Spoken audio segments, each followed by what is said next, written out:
গল্পের নাম বুঝবে তুমি।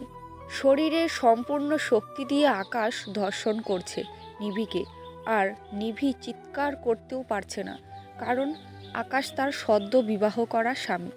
শরীরের যন্ত্রণায় সে ছটফট করছে, কিন্তু আকাশের ওই দিকে কোনো খেয়াল নেই।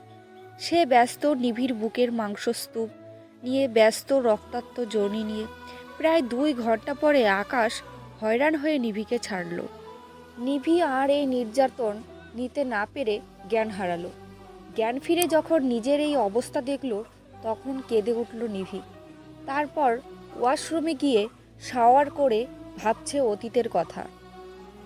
নিভি আর নীলা 2 বোন, তাদের কোনো ভাই নেই। নিভি বিশ্ববিদ্যালয়ের পড়াকালীন সময় ছিল অনেক কষ্টে। দুষ্টু প্রেম সে পছন্দ করে না, আর কারণও আছে। এই প্রেম করার কারণে আজ তার বড় বোন এই পৃথিবীতে নেই। নীলা ভালোবাসত রবি নামের এক ছেলেকে।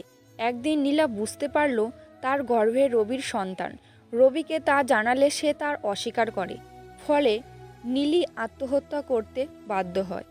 এদিন নিভিকে একটা ছেলে ডেকে, এই যে শুনছেন আকাশ, আমাকে বলছো নাকি? নিভি: আপনাকেই বলছি। কি বলবে বলো। বিশ্ববিদ্যালয়ে ভর্তি হবার পর যখন প্রথম আপনাকে দেখলাম, তখন থেকেই না আমি আপনাকে ভালোবেসে ফেলেছি। তো আমি কি করব? আপনার কিছু করতে হবে না। মানে, আমি বলতে চাইছি আমি আপনাকে ভালোবাসি। তাই নাকি? জি, ভালোবাসি, খুব ভালোবাসি। আমার একটা শর্ত আছে। কি শর্ত? তোমাকে ভার্সিটিতে সবার সামনে আমাকে প্রপোজ করতে হবে। ও, এই কথা? আমি রাজি। ওকে, এখন তাহলে আমি আসি, কাল দেখা হবে। ওকে, বাই। এই বলে নিভি চলে গেল এবং আকাশ ও নিবির বন্ধুদের কাছে এসে, হাই, কেমন আছিস তোরা? নুরি: ভালো। আচ্ছা, দেখলাম আকাশ তোকে কি যেন বলছে। নিভি: বলছিস আমাকে নাকি ভালোবাসে? হা হা হা। ইতি: তুই কি বললি? নিভি: বলেছি ভার্সিটিতে সবার সামনে আমাকে প্রপোজ করতে পারলে চিন্তা করে দেখব কি করা যায়। নুরি: যাক, তাহলে তুই প্রেমও করছিস? নিভি: কি বললি? আমি করব প্রেম? হ্যাঁ হ্যাঁ, হাসালি। ইতি: প্রেম যদি নাই করিস, তাহলে বললি কেন প্রপোজ করতে? নিভি: কেন, আবার অপমান করতে? নুরি: দেখ, এটা কিন্তু ঠিক হবে না। নিভি: ঠিক হবে না মানে?